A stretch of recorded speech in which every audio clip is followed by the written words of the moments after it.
अस्सलाम वालेकुम स्टूडेंट्स। आज की इस वीडियो में हम स्टार्ट करेंगे 10th class physics new book chapter 10 thermal physics. Topic है हमारे पास effect of large specific heat capacity of water, कि पानी की ये जो लार्ज स्पेसिफिक हीट कैपेसिटी है, यानी कि पानी की ज़्यादा हीट जज़ब करने की जो सलाहियत है, इसके क्या क्या इफ़ेक्ट हो सकती हैं। क्या कहता है, large water bodies like oceans and lakes absorbed heat during the day. वो कहता है कि ये जो पानी के बड़े बड़े ज़खायर हैं, जिस तरह आपके पास समंदर हो गया, झील्स वगैरह हो गई, ये क्या करती हैं, दिन के टाइम हीट को अब्जॉर्ब करती हैं and release it slowly at night, और रात के वक्त जो है ना वो इसको आहिस्ता आहिस्ता रिलीज कर देती हैं, प्रीवेंटिंग ड्रेस्टिक टेम्परेचर चेंज। इसलिए वो कहता है कि इन इलाकों का जो टेम्परेचर है उसमें अचानक एकदम से और शदीद तब्दीली नहीं होती। There is this is why coastal areas have milder climate compare to inland region. इसलिए वो कहता है कि इन इलाकों का जो टेम्परेचर है, इन इलाकों का जो मौसम है, वो अंदरूनी इलाकों के मुकाबले में जो है ना वो ज़्यादा बेहतर होता है, अच्छा होता है।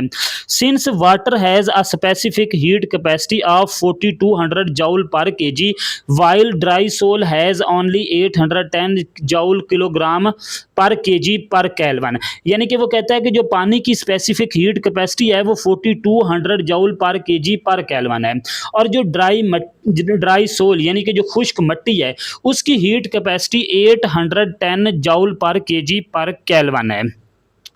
Soil heat up 5 time faster than same mass of water under the same heat. वो कहता है कि अगर आप जो मैस है वो पानी और मिट्टी का मैस आपके पास सेम हो और हीट भी सेम हो, तो जो सोइल है, मिट्टी है, वो 5 टाइम फास्टर यानी कि जो 5 टाइम ज़्यादा जल्दी से हीट अप होगी। As the result land temperature rise and far more quickly than the sea temperature.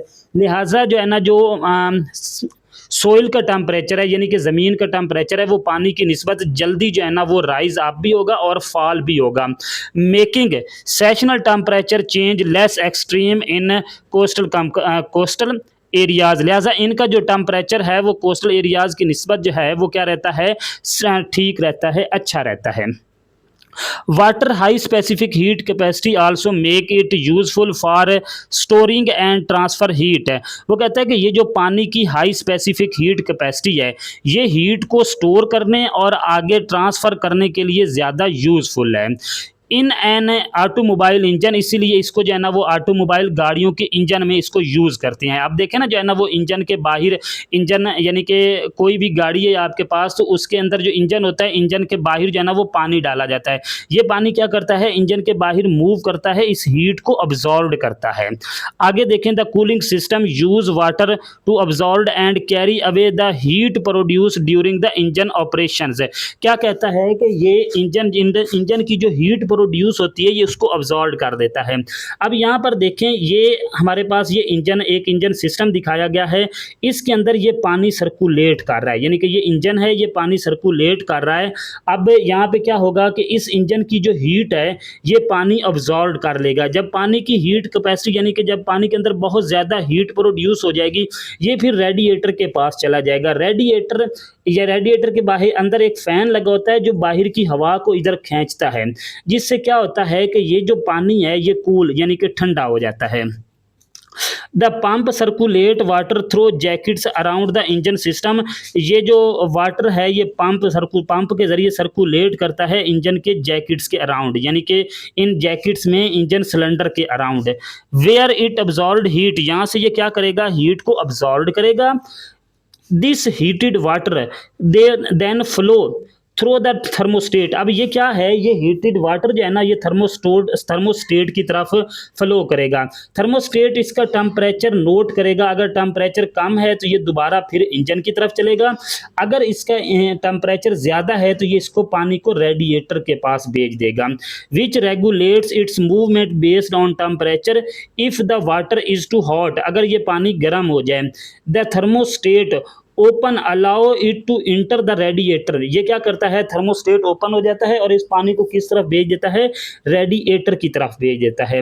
In the radiator a fan draw in outside air, ये रेडिएटर क्या करता है, आउटसाइड की एयर को इसमें से पास करता है यहाँ से। जब ये एयर यहाँ से पास होगी तो इस हीट, इस पानी की जो हीट है उसको अब्जॉर्ब कर लेगी। Which cool the water passing through it, लिहाजा इसमें से जो वाटर पास हो रहा है वो क्या हो जाएगा, कूल हो जाएगा, ठंडा हो जाएगा। The cooled water then return to the engine to absorb more heat, ये जो कूल्ड वाटर है ये दोबारा फिर इंजन के पास चला जाएगा मोर हीट को अब्जॉर्ब, यानी कि जो बाकी की हीट है उसको अब्जॉर्ब करने के लिए। And this cycle is repeated, और ये साइकिल क्या होता है, बार बार रिपीट होता है। A pressure release release cap ensure the system remaining safe bye releasing releasing excess pressure. क्या कहता है कि कूलिंग सिस्टम में ये जो प्रेशर रिलीज कैप है ये वाजे करती है कि जब इजाफी प्रेशर इसमें जमा हो जाए तो उसको क्या करता है, इजाफी प्रेशर जब इसमें ऐड हो जाता है तो उसको बाहर निकाल देता है ताकि सिस्टम को किसी किस्म का कोई भी लॉस ना हो। This property help water to carry away engine heat efficiently, preventing overheating and ensure smooth engine performance। ये क्या करता है कि ये पानी की ये खसूसियत इंजन की हरारत को मौसर तरीके से, यानी कि ये बेहतर तरीके से इसको बाहर ले जाती है, जिसकी वजह से इंजन को गर्म होने से बचाता है।